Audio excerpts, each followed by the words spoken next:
Salam sejahtera, selamat berjumpa kembali anak ibu. Apa kabar? Semoga anak ibu semua dalam keadaan sehat. Sebelum kita memulai proses pembelajaran kita hari ini, ada baiknya anak ibu kita berdoa semua dalam hati. Semoga pembelajaran hari ini dapat berjalan dengan lancar. Berdoa dimulai. Oke anak ibu, KD pertama di semester 5 adalah perubahan sosial dalam masyarakat. Kita akan membahas terlebih dahulu apa itu perubahan sosial. Kemudian kita juga nanti akan membahas mengenai apa faktor penyebab terjadinya perubahan sosial. Jadi yang pertama kita lihat dulu pengertian perubahan sosial. Perubahan sosial terdiri dari dua kata, yakni perubahan dan sosial. Sosial berarti masyarakat. Perubahan berarti suatu keadaan yang berbeda dengan keadaan sebelumnya. Jadi jika terjadi perubahan sosial dapat kita definisikan sebagai suatu perubahan yang terjadi pada unsur-unsur sosial yang ada dalam masyarakat. Maksudnya, unsur-unsur sosial itu berbeda yang sekarang dengan unsur sosial yang ada dalam masyarakat sebelumnya. Perubahan pada unsur-unsur sosial mencakup pada nilai, norma, pola perilaku, interaksi sosial, integrasi sosial, lembaga sosial masyarakat, status peranan sosial, teknologinya, religinya, dan lain sebagainya.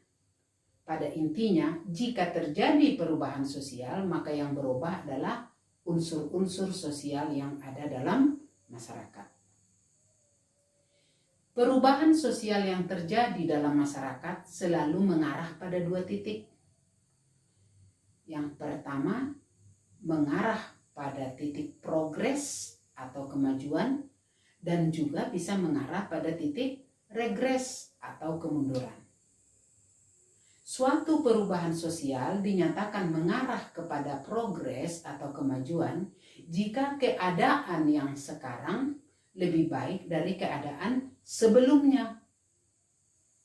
Sebaliknya, suatu perubahan sosial dinyatakan regres jika keadaan sebelum berubah lebih baik dari keadaan sesudah berubah.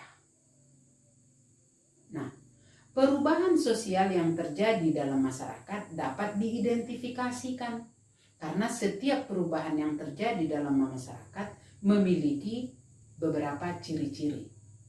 Ciri yang pertama adalah semua masyarakat pasti berubah. Jadi tidak ada masyarakat yang stagnan atau berhenti pada satu titik.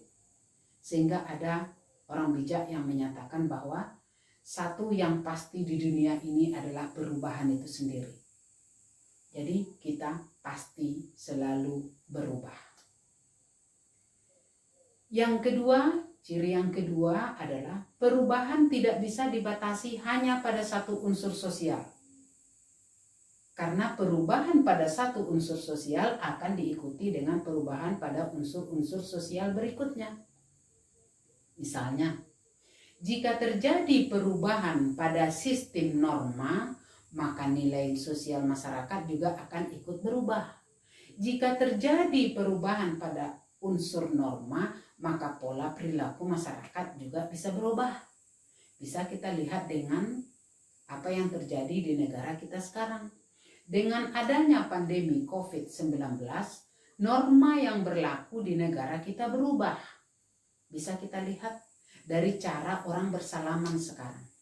Kalau dulu orang bersalaman dengan saling mempertemukan tangan, tapi dengan terjadinya COVID-19, cara bersalaman kita berubah menjadi hanya dengan mengatupkan tangan di depan dada. Kalau dulu orang beraktivitas keluar rumah tidak menggunakan masker, tapi dengan adanya COVID berubah.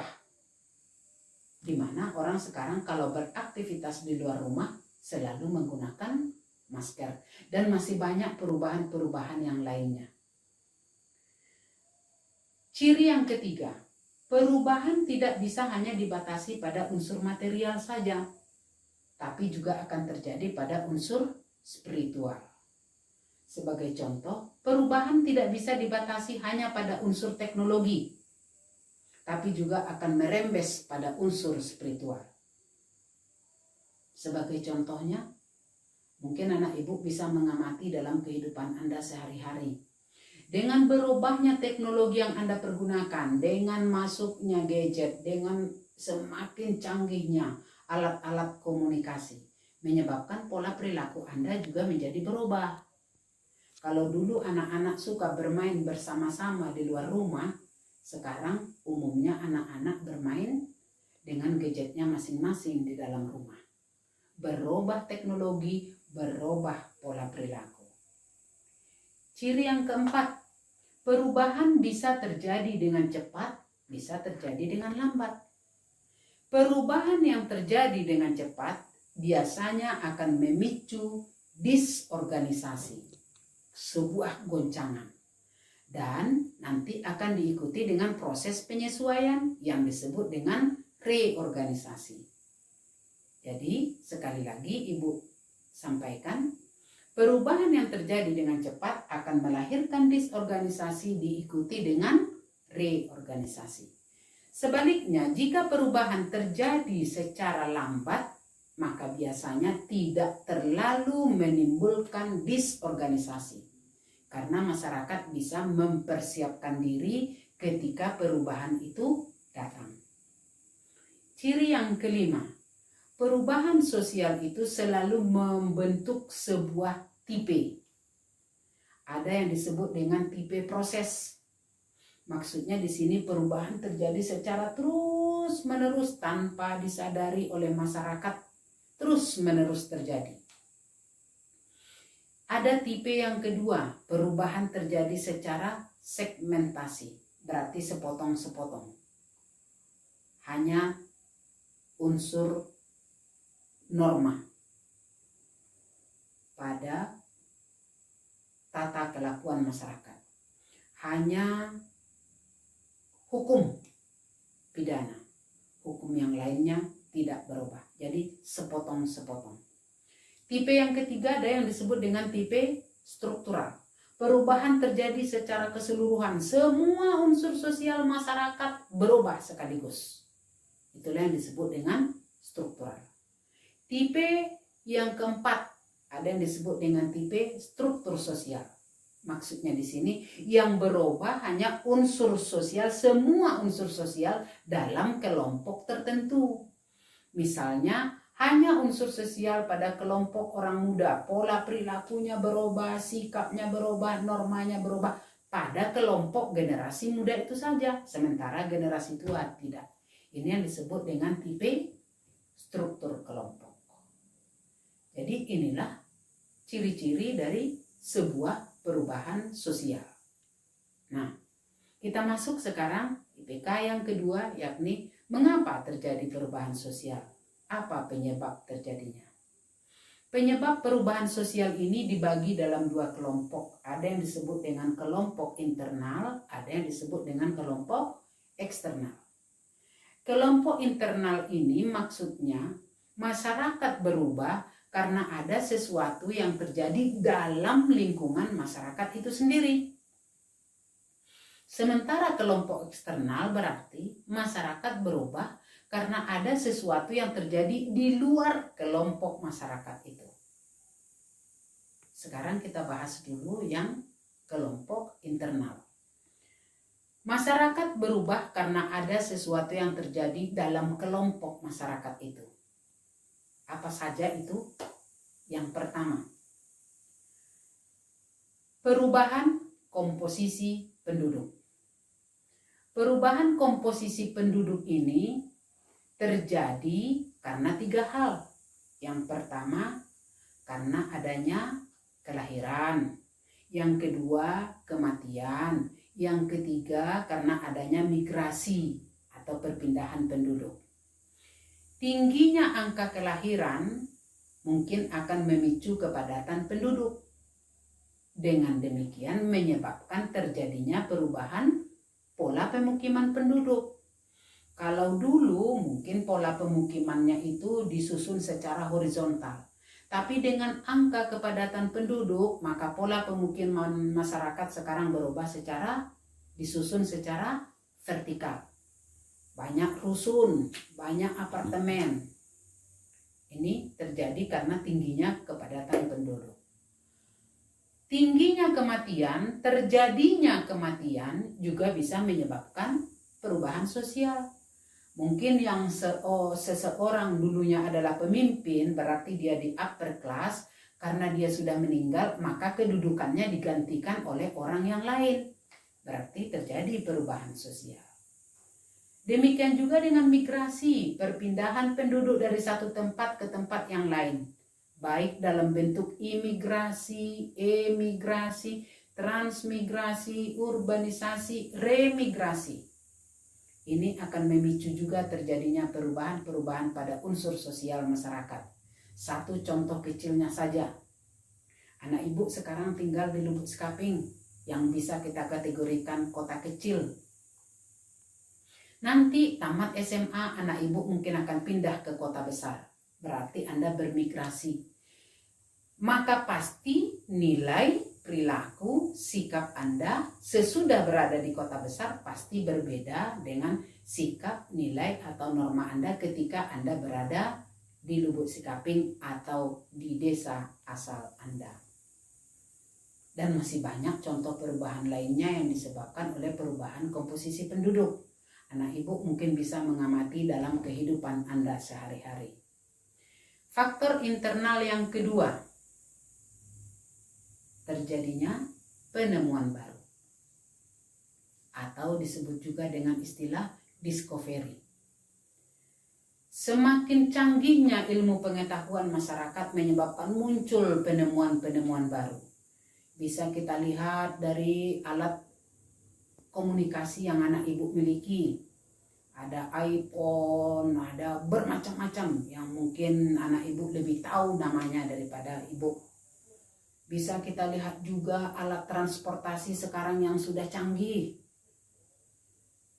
Ada busway, ada jalan layang, ada jalan tol, ada pesawat jet, dan macam-macam. Ada kapal pesiar, pokoknya banyak alat transportasi yang baru.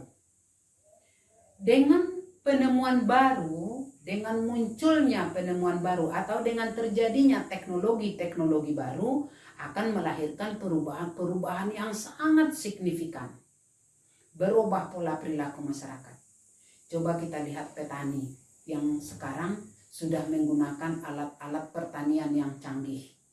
Maka hilang nilai kegotong royongan. Tidak lagi ada sistem arisan dalam bertani, tapi semua digarap dengan alat teknologi. Kalau dulu mereka bertani mungkin sekali 6 bulan baru panen, mungkin mereka sekarang bisa sekali 3 bulan. Banyak perubahan yang terjadi akibat kemajuan teknologi. Itu yang Ibu sampaikan baru segelintir. Kemudian internal yang ketiga. Perubahan sosial internal yang ketiga bisa juga terjadi karena adanya pertentangan, pemberontakan, dan revolusi. Pertentangan ini disebut juga dengan istilah konflik. Berarti pertentangan terjadi antara satu kelompok masyarakat dengan kelompok masyarakat lainnya. Antar etnis satu dengan etnis lainnya. Antar agama yang satu dengan agama yang lainnya. Antara kelas sosial yang satu dengan kelas sosial yang lainnya. Antara profesi dengan profesi yang lainnya. Jika terjadi konflik antar kelompok masyarakat ini, maka pasti akan terjadi perubahan-perubahan. Salah satu contoh kecilnya, konflik antar agama menyebabkan terjadinya perubahan dalam kehidupan beragama itu sendiri. Munculnya sikap intoleransi atau mungkin meningkatkan sikap toleransi. Yang pasti konflik akan melahirkan perubahan sosial.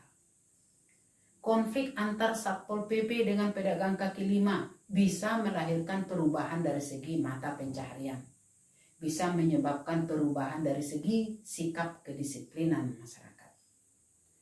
Sementara pemberontakan berarti pertentangan terjadi antara kelompok masyarakat dengan penguasa yang sah. Jika terjadi pemberontakan, juga akan memicu terjadinya perubahan sosial dalam masyarakat. Mungkin sistem pemerintahannya akan berubah, pola perilaku, kebiasaan, dan lain sebagainya. Kemudian revolusi. Revolusi itu artinya perubahan yang terjadi secara keseluruhan dalam suatu negara. Contohnya adalah terjadinya revolusi fisik di Indonesia pada tanggal 17 Agustus 1945 menyebabkan berubahnya sistem negara kita dari sistem kolonialisme menjadi sistem republik. Nah, jika sudah berubah sistem negara, bentuk negara, maka unsur-unsur yang lain juga akan mengalami perubahan. Ketiga-tiga ini yang disebut dengan faktor internal. Sekarang kita masuk pada faktor eksternal. Eksternal itu juga ada 3. Yang pertama, perubahan lingkungan alam. Perubahan lingkungan alam bisa terjadi karena adanya bencana alam. Mungkin tsunami, gempa bumi, banjir, longsor, kebakaran hutan, dan lain sebagainya. Satu contoh kecilnya saja.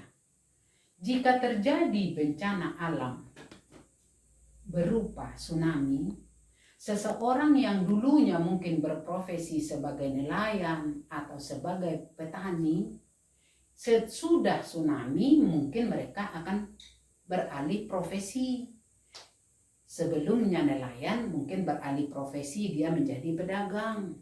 Atau sebelumnya dia bertani, dengan tsunami lahan pertaniannya mungkin sudah hancur, maka dia beralih profesi, mungkin menjadi supir, mungkin menjadi ojol, mungkin menjadi pedagang, atau lain sebagainya.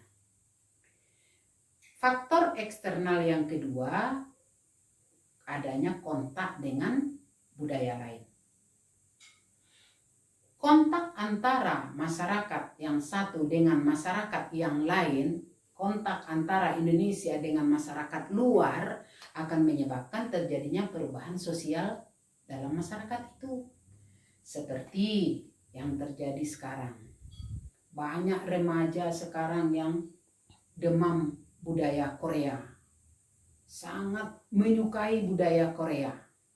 Anda mengerti dengan bahasa-bahasa Korea. Ini semua terjadi karena kita melakukan kontak dengan budaya Korea, sehingga budaya Korea itu masuk ke Indonesia, menggeser nilai-nilai asli budaya orang Indonesia. Demikian juga dengan budaya Barat yang masuk ke Indonesia, menyebabkan perubahan pada unsur sosial kita. Cara kita berbicara ke barat-baratan, cara kita berpakaian juga meniru budaya Barat. Nilai, sikap, pola perilaku, dan lain sebagainya cenderung meniru budaya Barat. Ini semua merupakan segelintir contoh perubahan yang terjadi akibat adanya kontak dengan budaya luar. Eksternal yang ketiga adalah terjadinya peperangan. Peperangan yang terjadi antara satu negara dengan negara yang lain akan bisa menyebabkan perubahan pada unsur-unsur sosial pada salah satu negara atau kedua negara tersebut. Jadi bisa kita lihat berkembangnya budaya orang Jepang di Indonesia atau berkembangnya budaya orang Belanda di Indonesia. Adanya bangunan-bangunan di Indonesia yang menyerupai budaya Hindu atau menyerupai budaya Portugis atau menyerupai budaya Jepang. Itu semua adalah perubahan yang terjadi karena kita pernah dijajah oleh negara-negara tersebut. Jadi, perubahan unsur sosial juga bisa terjadi karena adanya peperangan antar negara. Mungkin pada pertemuan kali ini hanya itu materi yang bisa Ibu sampaikan. Semoga anak Ibu bisa memahaminya dengan baik. Kalau ada pertanyaan, silakan anak Ibu sampaikan pertanyaan tersebut dalam aplikasi yang sudah kita miliki bersama-sama. Sampai jumpa pada pertemuan berikutnya. Salam.